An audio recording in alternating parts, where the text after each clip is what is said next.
light within our hearts, light within our minds, light within our words.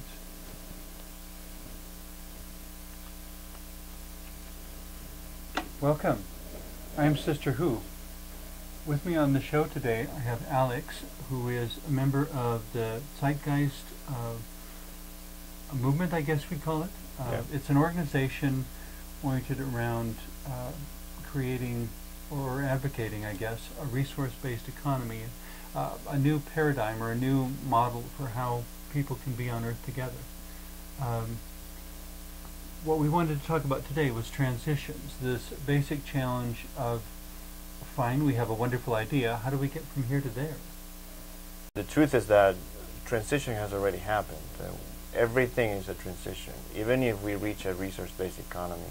So we're already in transition now. Yes, things are not the same as they were several years ago, like 20, 30 years ago.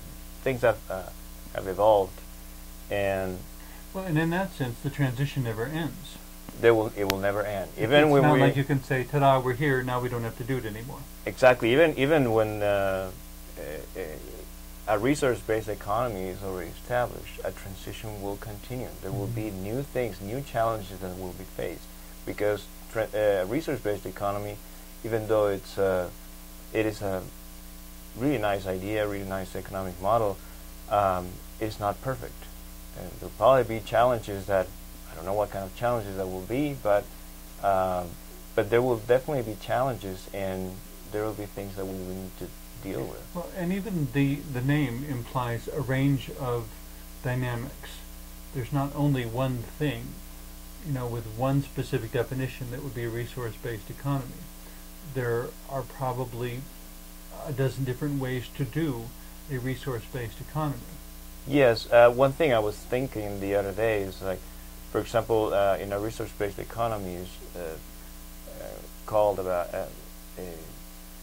food distributions.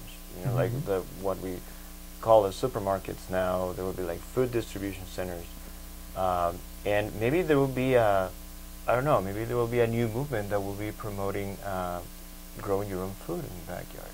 That is part of a transition. Which of course then would have to deal with the variety of backyards that people have or don't have. Or And if you don't have a backyard, what do? Well, maybe you grow things on your balcony. But if you don't have a balcony, yeah, maybe that.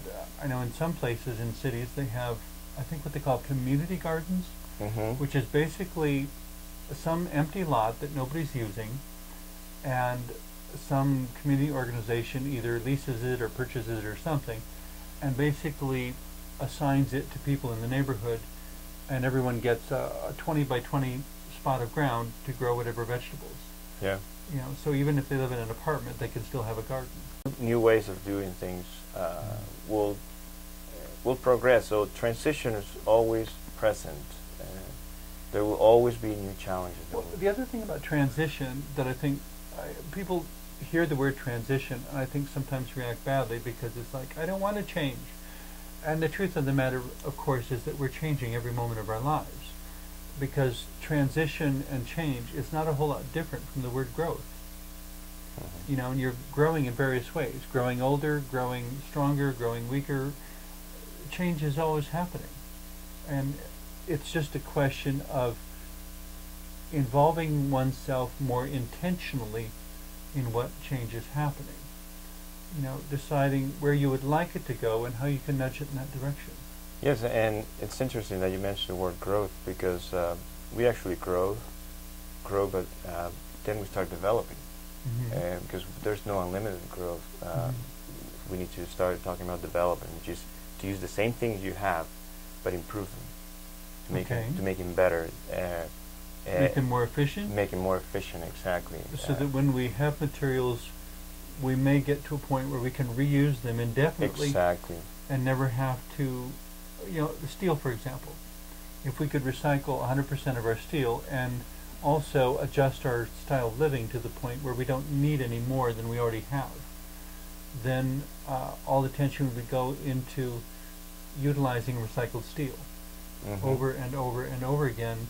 And if we actually recycled, if we got our need for steel down so much, that we had a surplus, then we get to talk about warehousing the steel instead of burying it or throwing it away.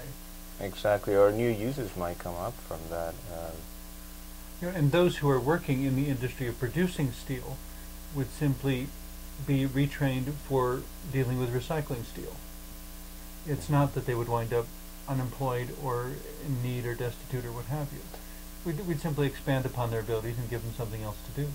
Yeah, and the transition, one of the fears with transition also is that people think that this transition will take 5 years. And a transition into this type of economic model will not happen in 5-10 years. It could if there's willingness to do it. But there's two sides to that. On one hand, they say it'll take 5 years, and somebody says, but I need it today. On the other hand, it'll take 5 years, and if it doesn't happen in 5 years, they get all upset. Well, we must be doing something wrong. Well, no, it may be a transition that takes a lot longer. Yeah. And at the same time, a little patience is called for. We didn't get where we are overnight. Exactly. So we're not going to get where we want to be overnight either. Exactly.